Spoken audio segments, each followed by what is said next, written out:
Welcome to Cold War Conversations and our live stream with Mark Brayne, former Cold War journalist. I know that people have been really enjoying the 3 episodes we did with Mark. Plenty to discuss. We're looking forward to all of your questions coming through on the live chat. That should be to the right-hand side of your screen. So do submit your questions there. But without further ado, let me introduce you to Mark Brayne. Hello, Ian. Nice to be with you. Well, again. It's a delight to be back with you again. And, as you've seen from the feedback on social media, through our Facebook group and on Twitter, there's been a lot of interest in your episodes and people want to hear more. And they want to ask you questions too. So whilst people are gathering their thoughts, there was a couple of areas that we covered on our chats that I think are worth talking about a bit further. And one of them that I had was around Tiananmen Square and particularly the Gorbachev visit. Yeah.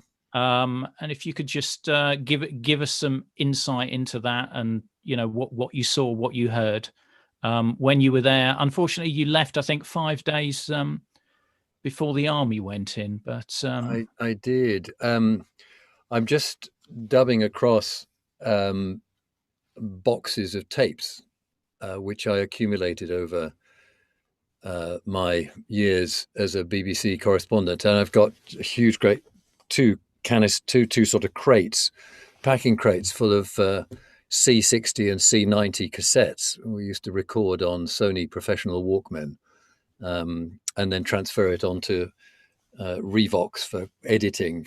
I think one of our episodes we had some fun talking about how we edited the tape. And I was just listening today to a live piece, as it were, a sequential piece of commentating from just outside Beijing on the Ring Road, where the 38th Army had been stopped by the people, as we understood it at the time, just before the declaration of just after the declaration of martial law towards the end of May 1989. And those were extraordinarily heady days. But I thought at the time that the political wind was blowing in favor of Zhao Ziyang and the students on the square and so on. Of course, it turned out to be pretty exactly opposite. And that was one moment of extraordinary journalistic judgment. And the other moment of journalistic judgment, which several of us had, actually, I was talking to another colleague the other day who left Beijing on the Tuesday. We thought the story was over once Li Peng and Deng Xiaoping had effectively won and Zhao Ziyang had gone onto the square and said to the students how sorry he was that he wasn't able to stand up for them. We thought the story was over, so I flew out of Beijing on the Monday evening. And I think I mentioned on our podcast that my wife on the Saturday afternoon in North Norfolk, when we heard that the tanks were moving in, or the armoured personnel carriers were moving onto Tiananmen Square, I went green, literally green. I remember that moment. It's one of those sort of seminal moments in my life, thinking, oh dear, I'm in the wrong place at the wrong time. Yeah. I mean, that must be the worst situation for a journalist to be in, to miss a story like that. I remember when I was doing when I was retraining as a psychotherapist through the back end of the 90s, having hit the buffers, as we discussed a bit on the podcast, with my domestic marital arrangements, shall we say. My master's thesis was on the personal experience of the foreign correspondent, seen from a psychotherapist's point of view, as my budding psychotherapist that I was. And I interviewed several sort of well-known figures from the BBC, colleagues, former correspondents and continuing correspondents. And I remember one of them, who's no longer actually on the front line, but still fairly prominent in the BBC, saying, I said, what about trauma? He said, the only trauma I've ever had is when I haven't been on the story. He's still a journalist. I managed to connect with an awful lot of other trauma, as well as having missed the tanks going on to Tiananmen Square. Yeah. Well, I saw there were a few of your old friends appeared on social media as well to connect with you. That's nice. Which was good. But if we go back in time to, your first visit to the Soviet Union, because we sort of skipped through the early part of that we talked about the Russian beer that you considered very poor. But this was, you talked about traveling in the interior of the Soviet Union as well. Can you just talk a little bit more about that? My first visit to Russia, to the Soviet Union, it's still slightly odd talking about Russia because I always used to correct people and say it's not Russia, it's the Soviet Union. People referred politically to Russia, Gorbachev, Reagan and the rest of them. But of course, in those days, it was the Soviet Union, of which Russia was a constituent part. But so my first visit to the Soviet Union was in the summer of 1970 with a bunch of fellow students from Leeds. We were studying Russian from scratch. So from a standing start, 68, we turned up in Leeds and learnt Russian at warp speed through the first year. And we were pretty damn good, actually, and better than a lot of the A-level students coming in 69. And then in the summer of 1970, Michael Holman was our lecturer, who was passionate about exchanges and visits and so on, and we're still very warmly connected. And Michael had arranged for us to go to Abramtsevo, which was a sort of a writer's retreat outside Moscow. Chuchev, I think, had lived there in the 19th century. And so we went on the SS Estonia through the Baltic to Leningrad, and then down by train to Moscow, and had 4 weeks in Podmoskovia, outside Moscow. The food was terrible, and I met my first drug addicts. We didn't cover that in our podcast, but there were these heroin addicts who were sort of hanging around the edge of the camp. And we were meant to be learning Russian. It was a weird experience. And one of the weirdest things that happened to me was I was already very keen on Tolstoy and Dostoevsky. And I assumed in Russia that I could go to a local bookshop, the local town, and buy books by famous Russian authors. And we went into the bookshop. And of course, all there was Marx and Lenin and Engels and various things. And there was absolutely none of the great sort of Russian classics were available in this bookshop. So that was the first visit in 4 weeks, just living off rice and potatoes in Moscow suburbia. Then back in September 71 for a year or 10 months as a student with the British Council, taking a year out from Leeds and based in Moscow University in that wonderful building, Zona V, in Zone V, where all the foreign students, or certainly the Western students, were kept. And then we traveled a lot. We managed, some colleagues of mine, fellow students, we organized a trip with the Soviet youth travel agents to go around the republics. And so we went to Almaty, as we called it in those days, Almaty, then Samarkand, Tashkent, Samarkand, Bukhara, and back over to the Caucasus and Yerevan, Tbilisi, and Baku, all in the space of about 2 weeks flat, which was the most extraordinary trip. And I got some crazily good photographs knocking about. I wanted to show some. Unfortunately, my computers all crashed just before we started.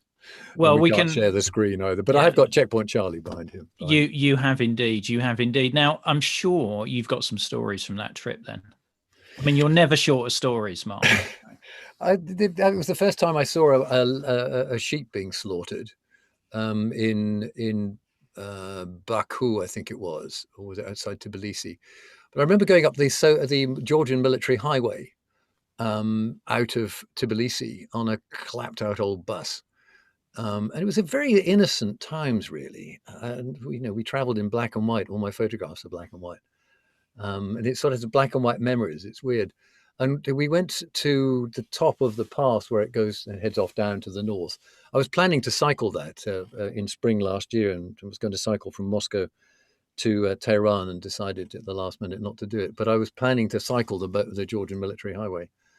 And Narzan, wonderful Russian or Georgian, we should say, Soviet mineral water, which was very popular in Moscow when I was there. Narzan, beautiful, beautiful mineral water. It was actually bubbling, in mineral water form out of a spring on the side of the road. Wow! And that memory stays with me very clearly indeed.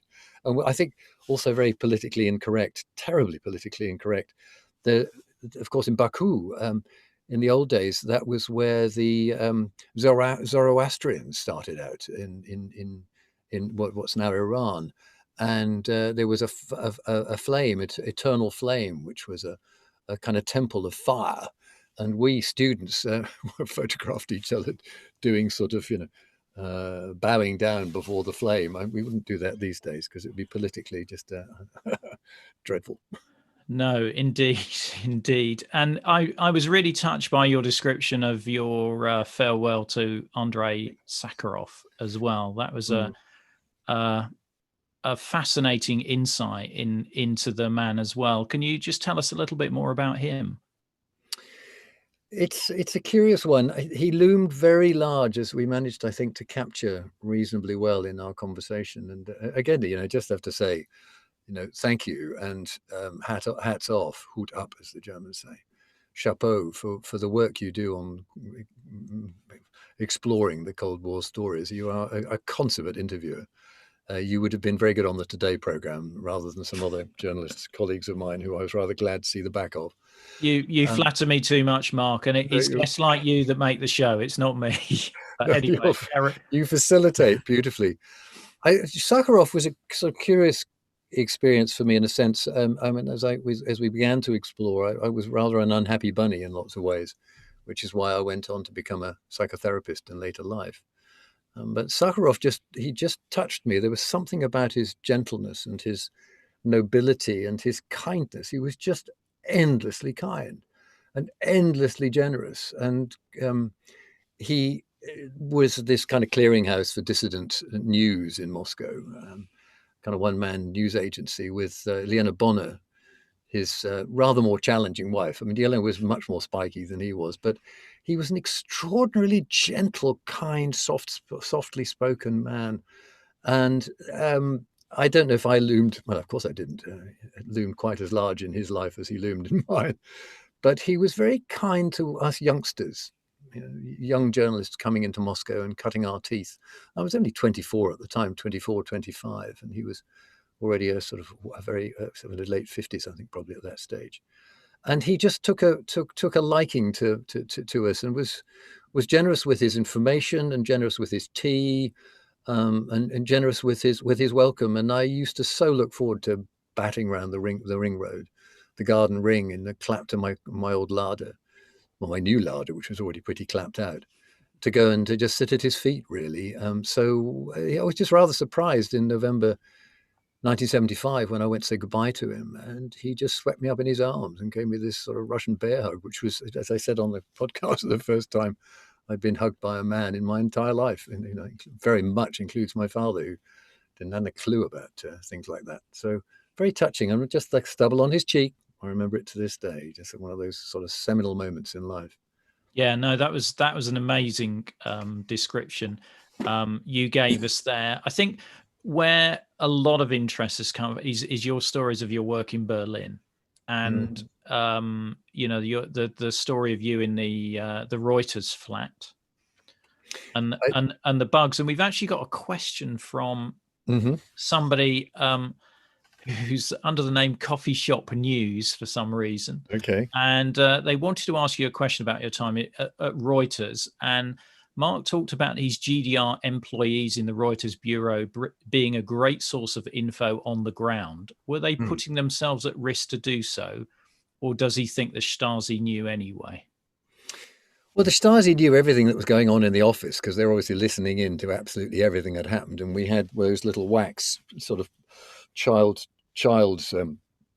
toy things where you could write a message and pull it out and it would disappear, sort of magic slates. So really sensitive stuff we would share like that. But this was the paradox of the GDR of East Germany, which I think we managed to convey reasonably well, just the ordinariness of it as well as the awfulness of it.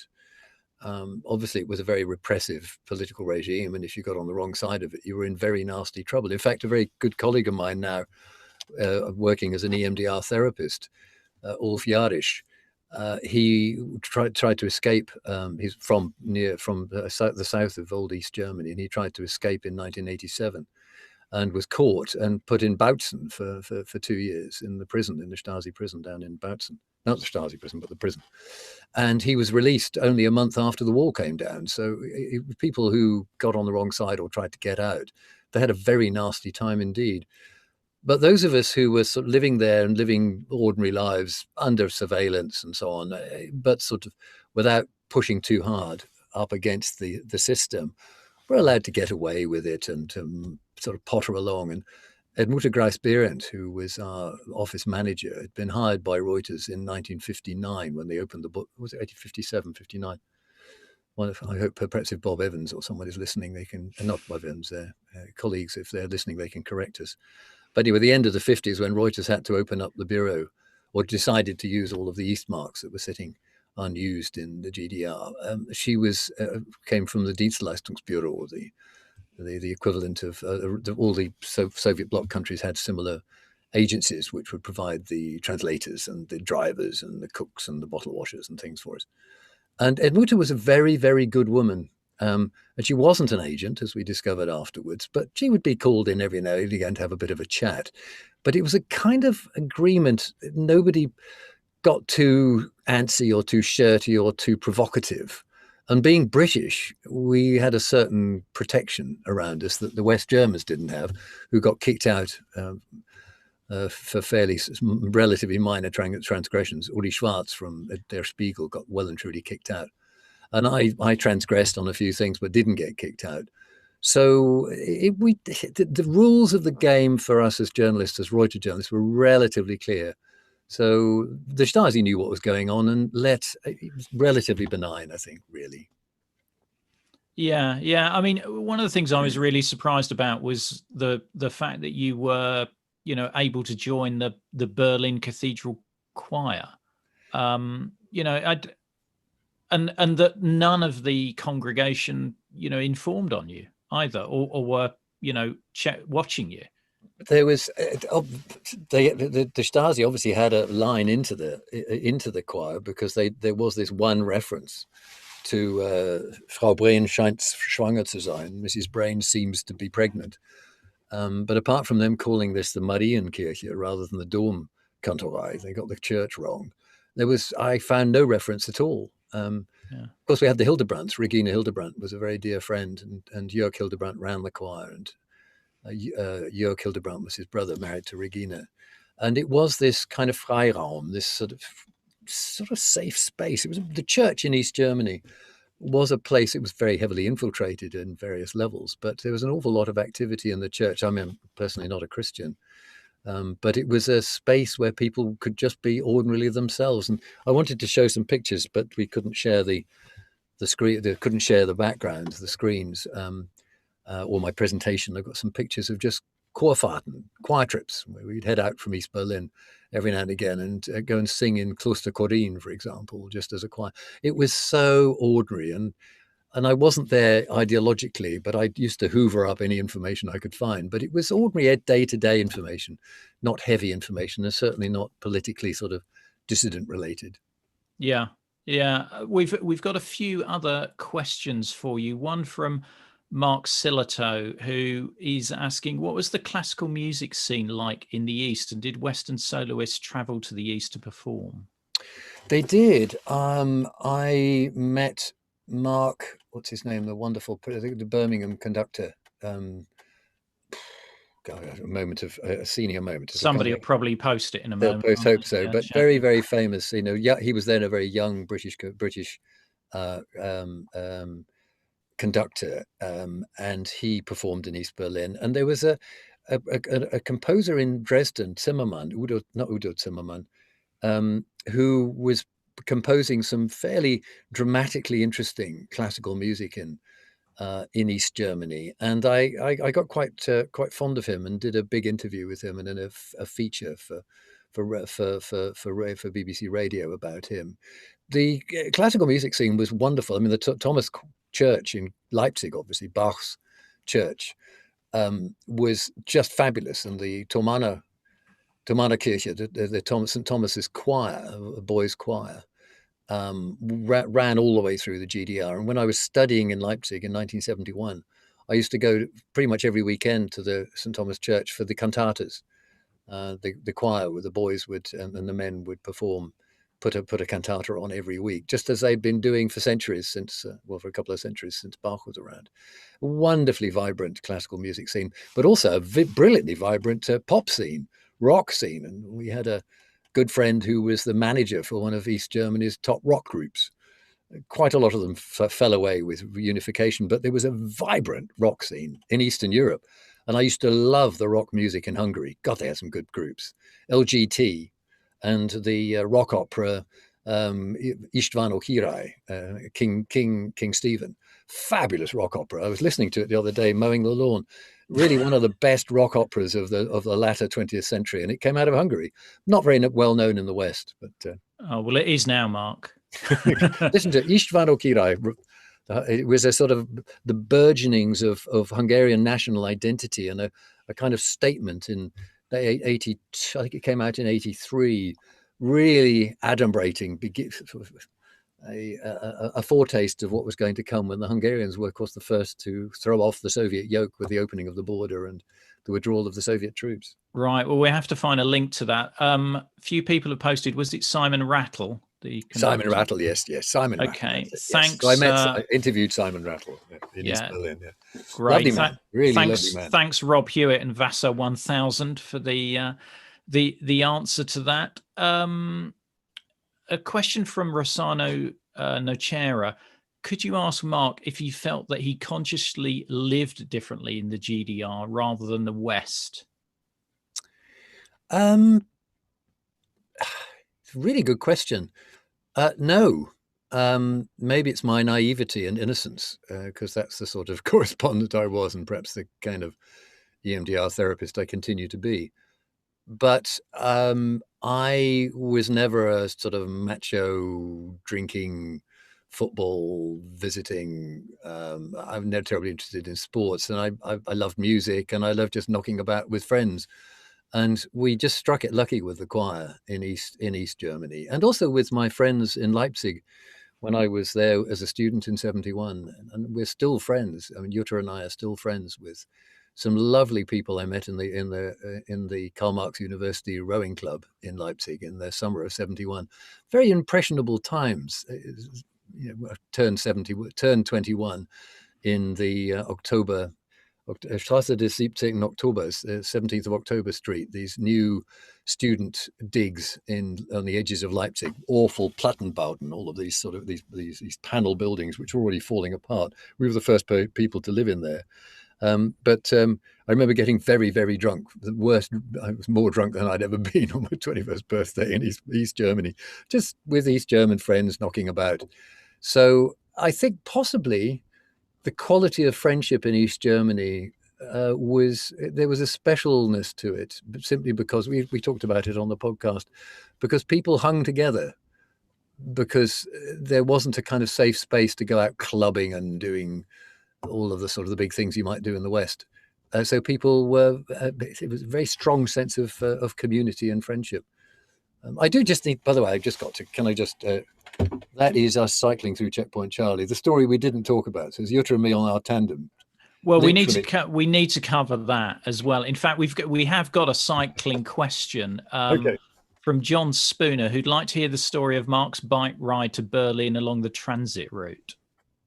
Oh gosh, I wish I had the photograph. I mean, it was from Berlin along where we went once on the tandem on the only route between Berlin and West Germany that wasn't an autobahn, because the route straight out west to the English zone. I know, because they both were British zones, weren't they, the top two, because the French were over off in the west. But the straight western one and the one going south to Hof was they were both autobahns, and the only non-autobahn route was from Berlin to Hamburg. So it's 240 kilometers. And with Volker Skierke, a colleague who was the Süddeutsche Zeitung's correspondent in Berlin, we got on a tandem. Jutta and I were given a tandem for our wedding in '77. My siblings gave us a tandem. So we cycled through East Germany. You had to leave in midsummer because you weren't allowed to cycle during hours of daylight. So we had to set off from West Berlin at about 4 in the morning, 4:30 in the morning. And we got to the crossing point into West Germany after 240 kilometers and a very, very sore bottom indeed.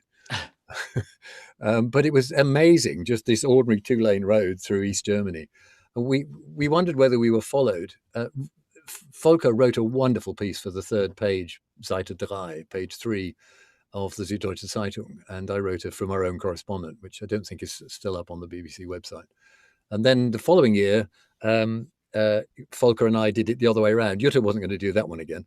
We did it the other way around from west down to Berlin, and I've never had a sorer bottom, I have to say. The second time was worse than the first. Really? Jutta and I continued to tandem into our old age. We cycled the length of New Zealand a couple of years ago on the tandem.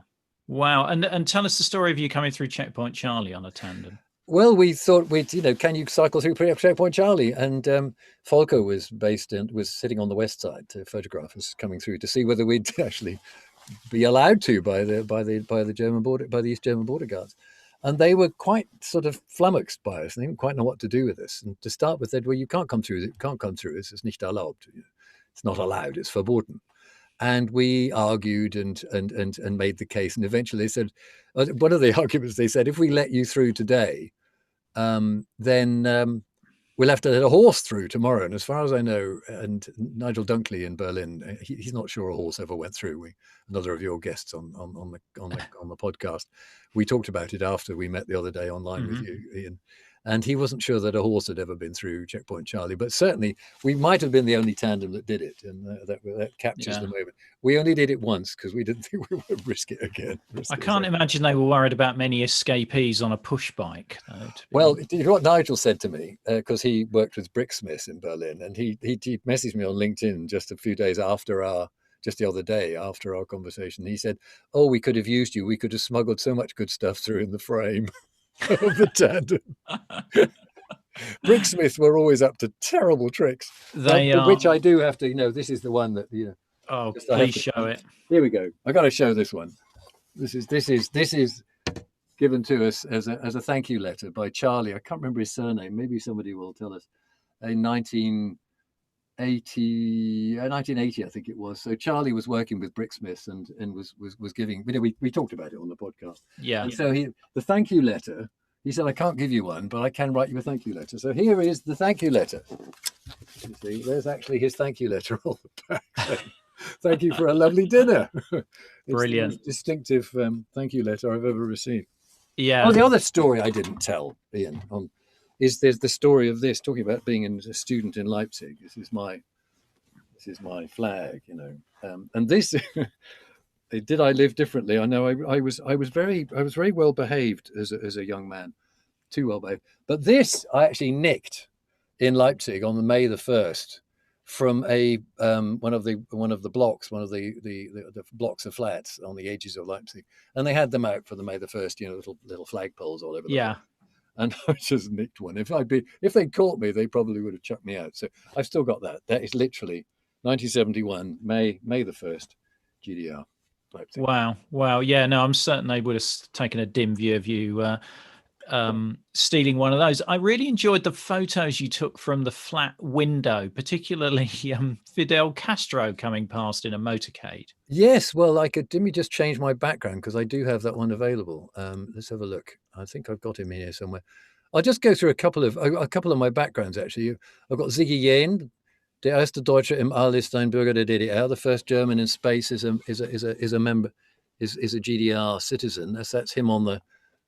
I didn't personally take this one, but anyway, that was such an interesting story because when the East Germans started talking about the first cosmonaut being a German, that was the same year they started talking about Luther as a great son of the German people, and we thought, hello, there's something about their separate identity, Abgrenzung, separating out from the West Germany to create a kind of separate nationality that isn't working, and they know it's not working, obviously. So there's that one again. Then that's the other view. Jutta and me going coming just out into West Berlin. This is a view. That's a photograph I took in '68 when I was there for the first time as a student, doing a gap year in West Germany, and that's just off the Frankfurter Allee. And pretty derelict. Did you notice a difference between that period and the 80s that Berlin had dolled Yeah, itself up a Berlin was bit. a lot. East Berlin was a lot wealthier, really, by the early 80s. I mean, nearly 15 years on, and East Berlin had been largely built up on the whole, pretty awfully, but it had largely been sort of saniert. And when I came from Moscow to East Berlin, oh, another thing I did, I smuggled my larder that I bought in Moscow with Reuters. I bought it with foreign currency, and it didn't cost very much, and it came covered in wax from the factory. And to get the wax off, you know how they got the wax off? They just poured petrol over the car and rubbed it off. And so I remember rubbing the wax off my larder, my Zhiguli, with petrol to dissolve the wax. What it did to the carrosserie, I really don't know. But I sold that car to the correspondent of Al Ahram, the Egyptian official newspaper, and to hand it over to him. We weren't allowed to sell, as journalists, we weren't allowed to sell cars to our fellow foreigners. So I had to export it, and then he had to re-import it. So I drove it to Warsaw and then came back by train. And the border guard said, "Well, hang on a moment. You went out by car, and you said you were just on a there and back trip. Where's the car?" And I somehow sweet talked my way back in. And so the Al Ahram correspondent went to Warsaw, took it on, and I flogged it at basically 4 or 5 times the new price in rubles, which I hate to say we laundered through the Reuters office, through the expenses. Shocking. We're getting all the confessions tonight, Mark. Stealing flags, laundering money. Whatever next are we going to get? Yes. Where was I? Anyway, coming out of Moscow and visiting East Berlin to stay with my friends as a student, East Berlin was like paradise and consumer paradise compared to Moscow. I couldn't believe what there was in the shops. Anyway, just backdrop. There's the view out of the window. That was the picture that Freddie Forsyth might have seen in '61 when he said that the Soviets are about massing to sort of hit West Berlin. That's out of the Reuters bureau. That's Castro. There we are. That's Castro. There you go. That's out of our Reuters office. Castro and Honecker in the back of an open-topped Zill. Right. Is that a Zill, probably? Yeah. I'm surprised how thin the crowds are. Oh, that's fairly well out from the centre. That's right. Okay. He was going between Pankow, which is where the official residences were, the Communist Party sort of the bonces. You know what they used to call the Volvos? You know, they bought these elongated Volvos in the late 70s. And the East Germans used to call, just for the party leadership, big, long blue Volvos, stretch limousines. They used to call them Bonzenschleuder. Bonze was a sort of bigwig, and the Schleuder was like an accelerator. So it was a kind of a bigwig accelerator. Like a Bigwig Express or Bigwig something Express, like yeah. Yeah, that's all I've got in terms of backdrops, unfortunately. There's the wall. That's just the size of the wall. At one point, that's my father and my stepmother, just showing how tall the wall was at one point. Right. Well, we can share some of these in the Facebook group. Later. I think I'm just checking to see what other questions we've got. You did mention that you weren't interested in sport, but were you conscious of ordinary East German citizens following Western sports teams? Because I'm supremely uninterested in sport, that's the trouble. I think the only football match I've ever been to was in Halle. I think in my entire life, to be honest, the only football match I've ever been to was in Halle, and it was a wafer final. It was quite elimination match. It was quite an important wafer match, and I hadn't a clue what was going on, not a clue. And I went to see it. I also went to cover the European Boxing Championships in Halle for Reuters, and I went to this football match. I didn't know what was happening, and I sort of made it all up afterwards in the report. What I realized is there's no replay if you miss it first time. There weren't screens at the end of the at the end of the pitch to sort of to go back over who'd scored. It's a big waste of time. Well, you won't be in a hurry to listen to my episode on East German football then, Mark, but I don't worry. won't. I won't. I listen Don't, to all your other stuff. Yeah, that's one don't, I shall graciously pass. don't worry about that. Don't worry. Question from Steve Minigar, who I know is a regular listener. He'd like to hear more about your trip into Romania. What were some of the most interesting things you saw change when Ceausescu fell? Gosh, well, that's a big story. I've tandemed around Transylvania since then, 10 years after the revolution. No, 20 years after the revolution, went all the way around Transylvania on the tandem, which was wonderful. I love Romania, but there's this wonderful joke about the Romanians that the Romanians tell about themselves, that on the first day God was creating Romania. The first day he gave the Romania the best raw materials on the planet. The second day, the most beautiful scenery. The third day, the most wonderful weather. And, it goes on like this. And on the sixth day, God looked at Romania and said, "This is all too good to be true." So he gave Romania the Romanians. It was pretty destitute, to put it mildly. I've actually just managed to load up some of the pictures that I had. I was going to share. I've managed to get them up on another laptop, I think. So I might be able to show you some pictures. Going into Romania, when I drove to Romania through Scornicest, Ceausescu's birthplace, in 1981, end of 1980, or early 1982, perhaps it was, with Bill Mitchell of the Detroit Free Press. It was the pits. I'm getting to Bucharest. It was dark. It was miserable. There was no energy. There was a warmth to the people. I met this wonderful old lady who took a bit of a liking to me, whose name, again, another senior moment, I shall remember it in a moment. Wonderfully educated and literate, fluent in 3 languages, brought up speaking native Russian, French, and English. The Romanians, when they speak foreign languages, are astonishingly good at it. There's a kind of there's a sophistication and an education to Romanians, which knocks the spots off much of Europe. And Romania is Europe in a microcosm. You've got Western Europe, you've got the Balkans, you've got so much of Europe. It is the most extraordinary place, as Prince Charles knows, because he loves Transylvania as well, and the German villages in Transylvania. It remains. I was, as I say, last there in 2009. I think I went, when we cycled around Transylvania. Wonderfully hospitable, and good-hearted, but faintly chaotic, and that hasn't changed. And Bucharest is still full of cables, electric cables strung above the street. It's a mess. But there's something good about Romania and Romanians. And I finished my tour in Romania covering the revolution, very optimistic about the future of the country and how they were going to get on with the ethnic Hungarians, which was another slightly dubious journalistic prediction, because things got fairly antsy, fairly shirty between the Romanians and the Hungarians in the ensuing months. But there was an awful lot of doom mongering about the fall of communism. People saying, "Oh, it's going to be miserable. It's all going to go pear-shaped, and they'll never be able to sort of make it."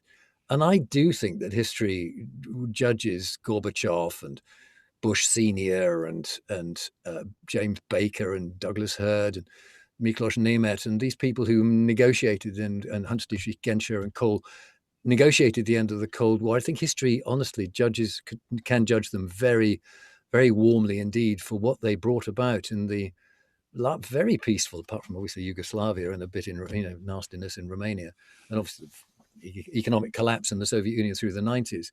But if you think what could have been and what was dismantled in such a short space of time, when you think just what was lined up on each side of the Cold War, which you cover in detail in the podcast, we shouldn't take this for granted, just how extraordinary that transition was.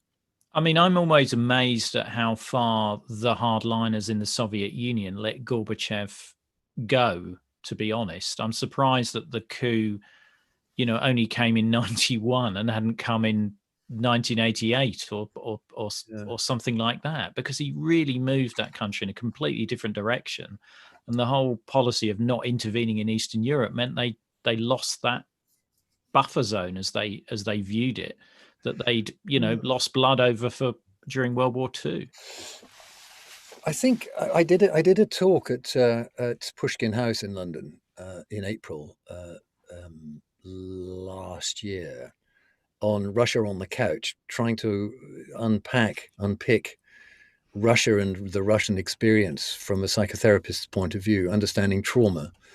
Mm-hmm. And one thing that we need to understand as outsiders loving Russia and being endlessly frustrated by Russia is just how much trauma courses in the nervous system, in the historical bloodstream of Russia and Russians. And when you think what they've been through psychologically in terms of loss, Second World War, First World War, revolution, purges, the Russians emerging from the Second World War were a deeply traumatized nation.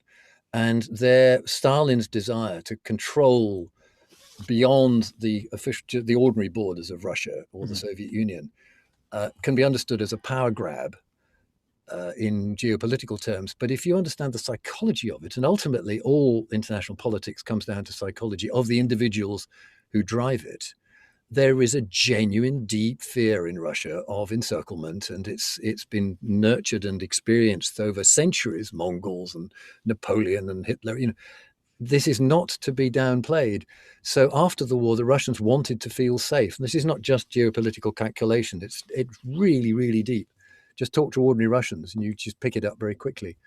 And I think actually East Germany 53, Budapest 56, Czechoslovakia 68, Afghanistan and the withdrawal from Afghanistan in 1989, 90.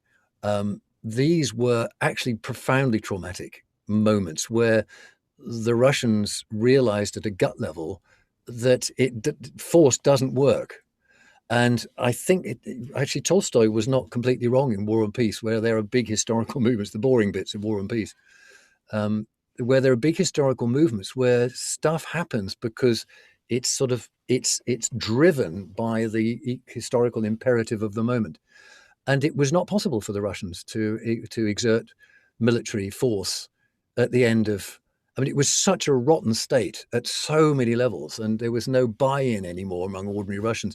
It was ready to drop, which also explains why Sakharov was able as early as 74, 75 to have the relationships with us as young journalists in Moscow that he was able to have. He was kept quiet in Gorky for several years, but those were the actions of a very weak state, which was rotten to its core, and it just crumbled. As Stefan Heim said, footnote in history about East Germany, when the time came, it was built on sand. Yeah, I think you're right. I think it came to the point where the citizens of these countries didn't believe the dream anymore, or didn't think things were going to get any better. Well, they didn't. The Russians used to say in Moscow when I was studying there, they said, well, they pretend to pay us and we pretend to work. And the level of commitment to work in Russia, in the Soviet Union, in Moscow, in the early 70s was an absolute joke. People would rock up at work late and they'd leave off early and they'd drink and they'd go shopping. And if they saw a queue, they'd join the queue because there'd be bound to be something interesting at the end of it because there was nothing in the shops. So the whole system just really didn't. It's astonishing that they managed to put men in space and do the things they did do. But the system was, worse than a Gruyere cheese. Yeah.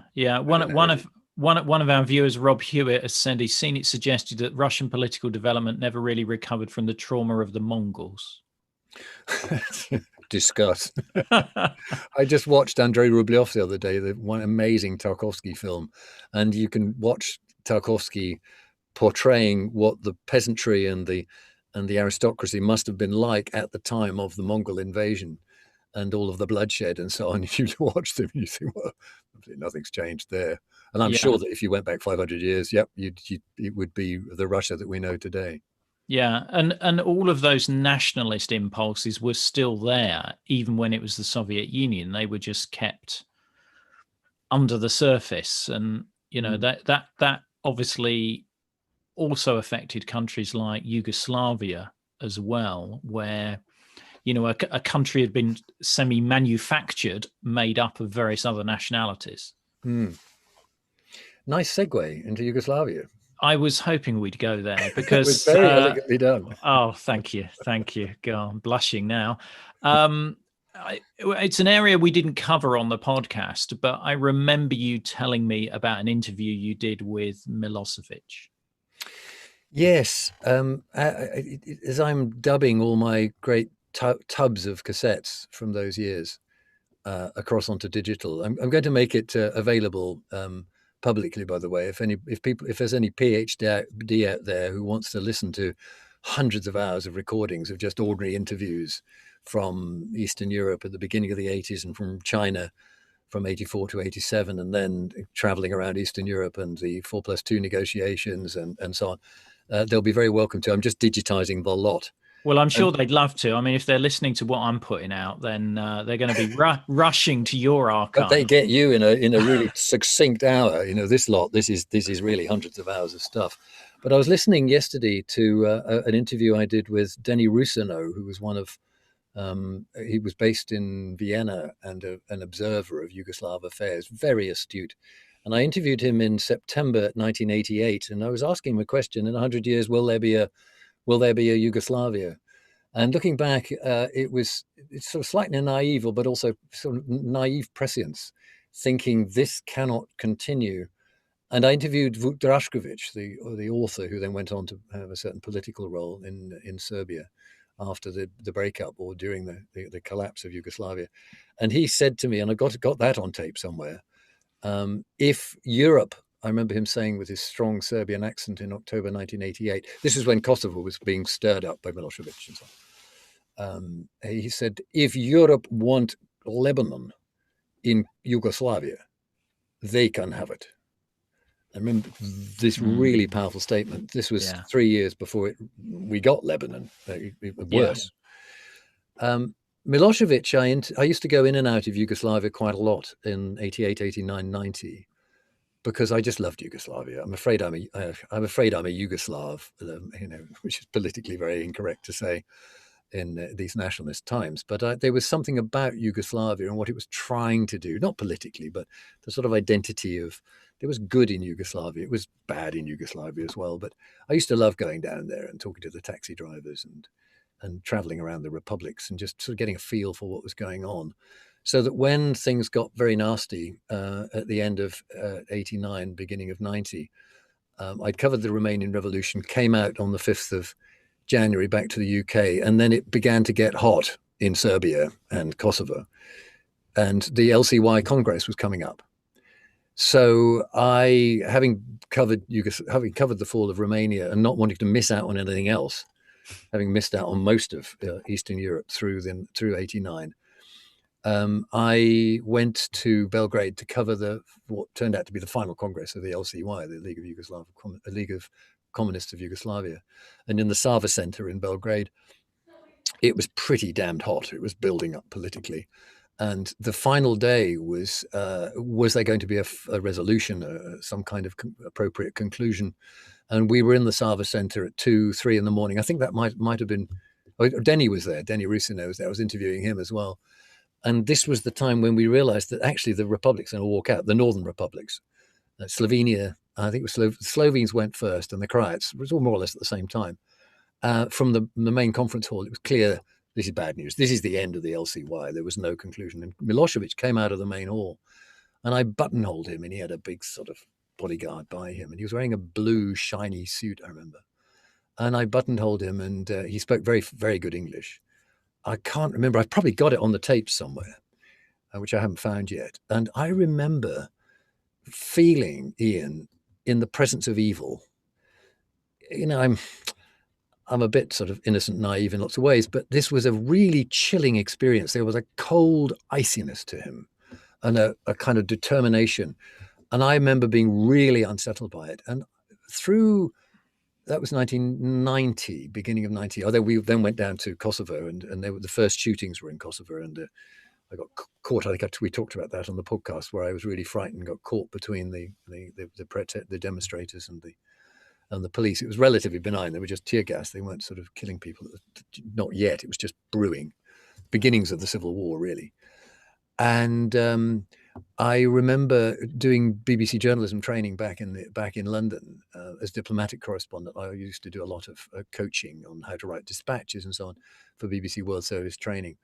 And I would be asked about these experiences, and I used to struggle with, as a journalist, what do you do as a dispassionate, objective, neutral, balanced Western journalist trying to portray a story accurately? What do you do when you have a feeling like that, when this is really, really bad news? And I never said that on air. People think it's just wacky, but it stayed with me as a chill. And what then unfolded and what Milosevic was personally responsible for at some level didn't surprise me terribly much.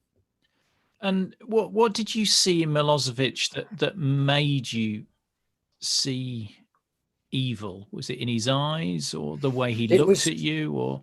It was, I mean, now that I'm a psychotherapist, I'm very, very curious about people who have baby faces. It's very interesting. I don't want to make a generalization, but people who don't have expressive lines on their faces.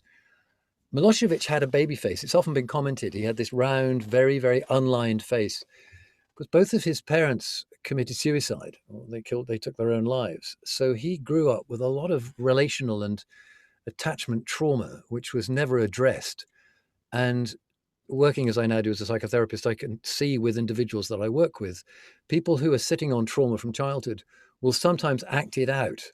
And you will always find, the Bulger killers, the Jamie Bulger killers, the boys who did that, genocidal Serbs or Cambodians or whoever, or concentration camp guards in Germany or in Russia, in the Soviet Union, in the Gulag. When you look at cruel people who really, really exercise cruelty, given a chance, lots of human beings will do this, but you will find often, not universally, but if you dig down into childhood experience, you will find really not great stuff. And I think Milosevic, there was something about his body language which left you feeling frightened. And I don't think he looked at COD psychology, if you like, but it's actually, there's lots of neuroscience that underpins this, that he had not been safe to experience or express emotion as a kid. So his face he hadn't used his face. And we human beings tune in instantly to fellow human beings. Are you safe? Are you unsafe? We are survival. We're built to survive by evolution. And when you come across somebody who is cold at heart, something's just not right. It's extraordinary how one resonates to it. Am I a bit sensitive to it? Probably. And there are other people, I know other people met Milosevic and found him a complete charmer, but psychopaths can be great charmers. Anybody who's listening to the podcast who follows the Archers will know, because Rob Titchener in the Archers, another obsession of mine, was an absolute charmer to start with, but a psychopath. Right. Now, there's an analogy. There is an analogy there. Sadly, I'm not a listener to the Archers, so I've got about as much idea what you're talking about there as you know about UEFA football. Which is, I'm sorry, you're missing out on something that I think you're missing out on. Nothing will persuade you to get interested in football. By the way, I do have some photographs of I've managed to just get, so it would I don't know if that shows, but that's a picture of Jutta and me cycling on that long trip coming just out of. Yeah, no, we can see that. We can see that. Just to prove that I did actually get some photos ready. Where's another one? Wow. Because one of our listeners actually wants to know what that route. Remember that one is one of my favorite wall pictures, that one. Yeah. One of our listeners, Richard Hyman, he's looking to cycle to Berlin and would be interested in following the route that you took. Lauenburg. Yes. So the old crossing point was Lauenburg, which is on the, don't take the Autobahn, I would say, on the cycle. He won't be on it. He won't be on a push bike. I wouldn't have thought. I did cycle back from Berlin in 2014 because it sort of slipped in there in our conversations on the podcast, Ian, that I was married to Jutta, and then she divorced me appropriately in 2000, and then I was married to somebody else for 13 years, and then I remarried. Jutta and I remarried, so we had our our wedding party. We had a party in Berlin in Klärchens Ballhaus in the wonderful 1930s, 1920s ball house in old East Berlin, which is unchanged since the 30s. And I cycled back solo from Berlin straight across through Magdeburg and Hanover and Bielefeld. But if you want to take the route that I took, it's Lauenburg, Berlin. Okay, well, I'm sure Richard is noting down those details. I mean, I remember that Ancha, who was one of our guests on the podcast, was commenting that you sort of subtly dropped in the whole divorce and remarry. Oh, it was Ancha's comment, was it?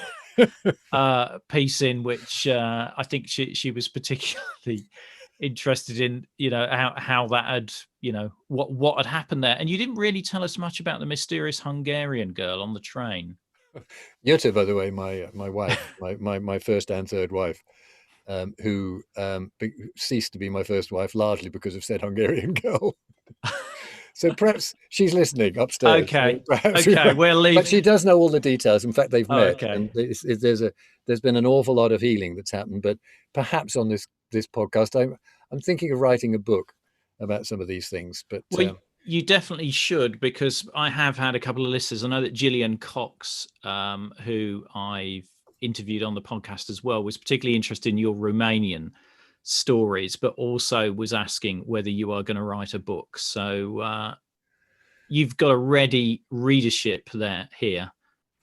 The as part of my marital journey, in 2004, married to my second wife, Sue, we left London and moved down to the Cotswolds, and I was in the sort of space creatives can sometimes be when they look at their creative past and say it's all rubbish and I disown it and I don't want anything more to do with it, and they burn all the manuscripts.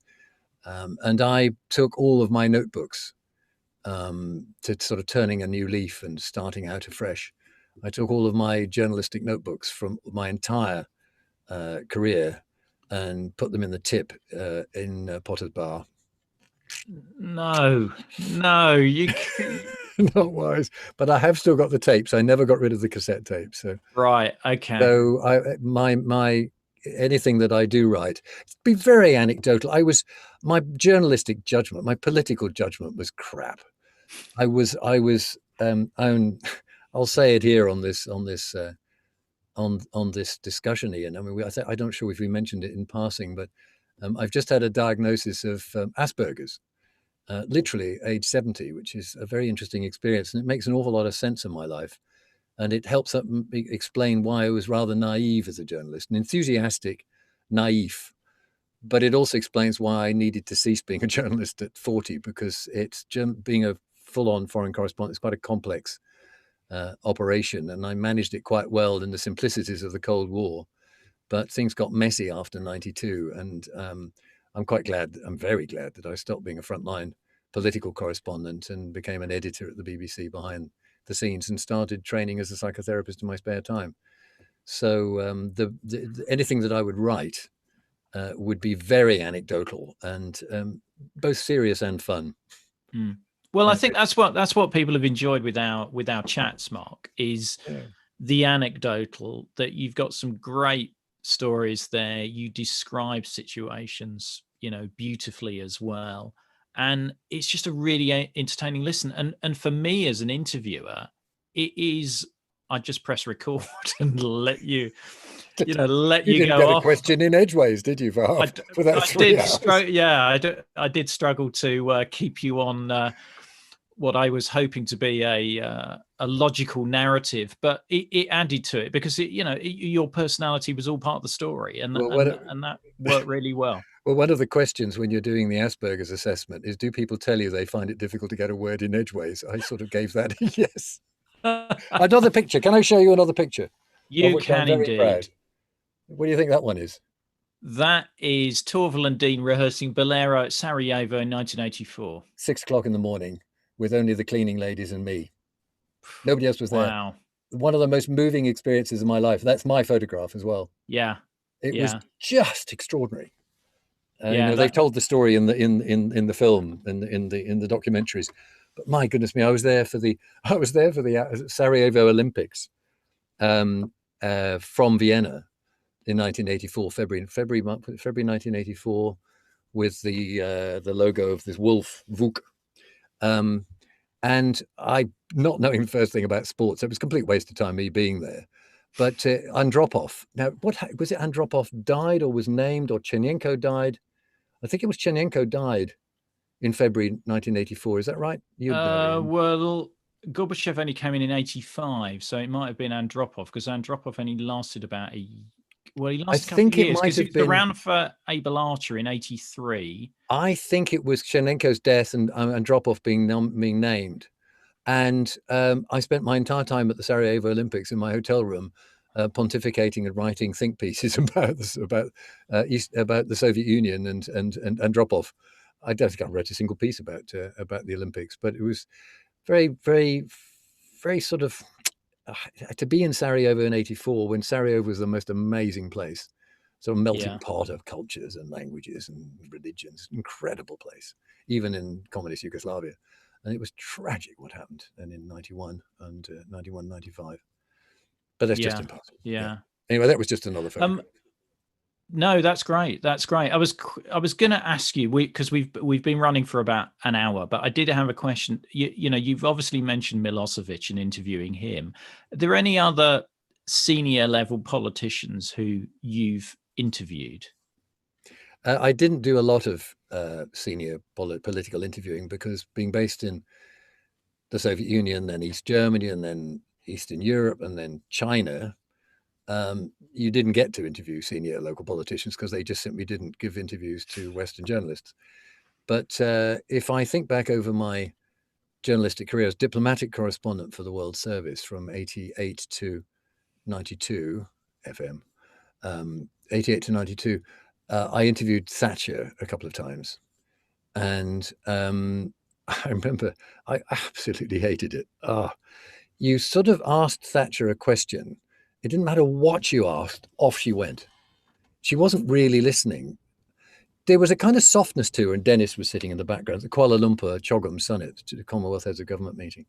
Dennis was in the back, sort of keeping an eye on her. And it was early in the morning on the last day. I can't remember for the life of me what I asked, but I'll have the recording somewhere in my box. But I remember just being paralyzed. I mean, not evil, not like Milosevic at all. She was very human, very, very human. But she sort of didn't listen. She didn't matter what you asked, she would just answer. A bit like me, really. You know, you ask me a question and off I go. The contrast to John Major was quite extraordinary, because I traveled a lot as diplomatic correspondent with Geoffrey Howe. I've got a picture in here somewhere of me with Geoffrey Howe on. Oh yeah, here we are. Look, I've got a picture of me on a plane with Geoffrey Howe. And the previous one is of me and I think there's a famous Kim Il Jung in North Korea. We visited North Korea in the beginning of 87. But John Major, I loved interviewing John Major. He was a really nice man, really together, friendly, non-intimidating, kind. Bit like Sakharov. I mean, a rather smaller Sakharov, but really good man. He lives just around the corner here in North Norfolk. I live in Sheringham in North Norfolk on the coast, and he lives about 2 miles away, just down the road in Weyburn. And I haven't yet had the courage to knock on his door and say, "Remember me? You know, a cup of tea." Well, I hear he's a big cricket fan, so well, you'd probably just talk about the politics rather than sport. I was put off cricket by my father was a cricketing legend in Norfolk. Actually, he was Tom Brayne. He was very well known in Norfolk and loved in Norfolk in the 1950s.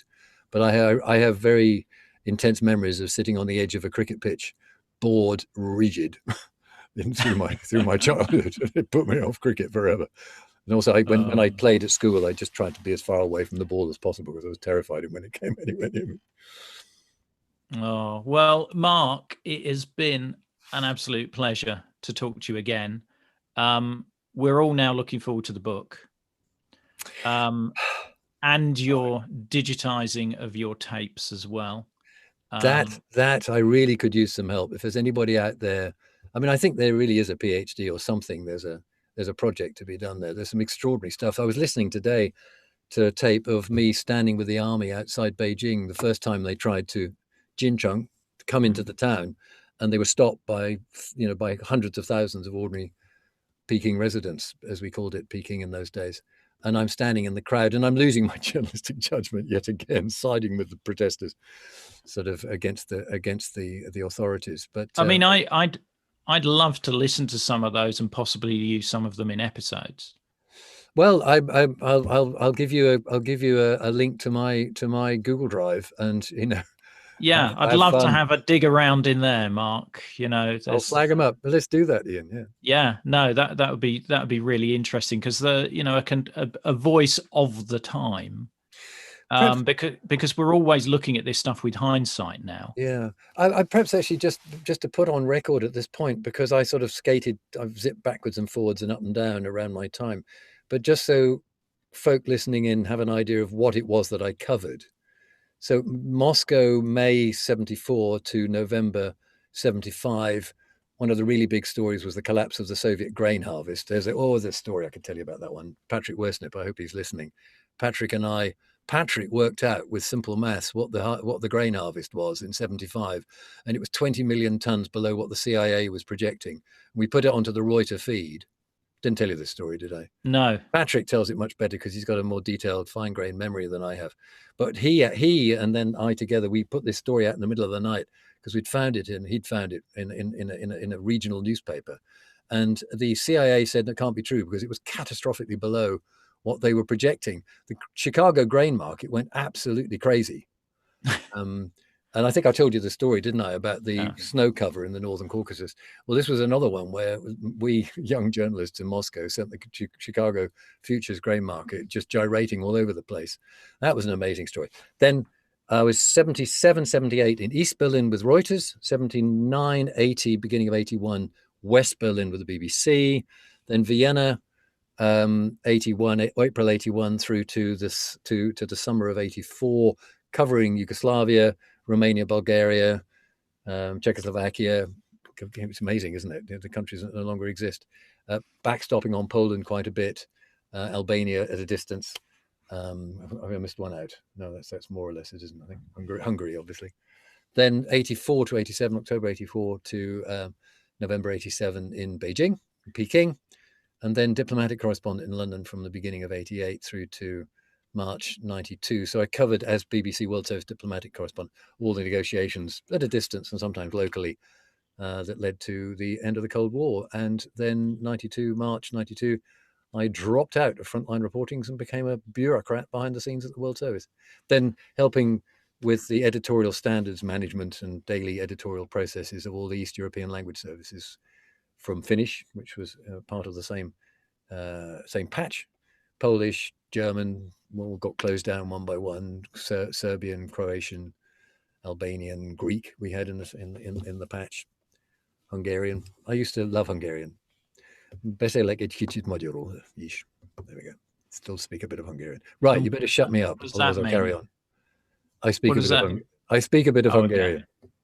Okay, how do you say good night in Hungarian? Jó éjszakát. Jó éjszakát. Jó is good. Éjszak is evening. Éjszakát, good evening. Jó éjszakát. Jó éjszakát. Well, Mark, well, that's the best you're going to get out of me, I tell you. It's been another pleasure speaking to you. I'm sure the listener have enjoyed seeing and hearing you and seeing your photos. And again, we look forward to the book, and I look forward to delving through your archive of recordings as well. So listeners, stand by. We may have some gems coming up out of those. But thank you for everyone that joined. I hope you enjoyed this, and see you soon on the podcast. Thank you. Thank you, Ian. You still there, Mark? I'm still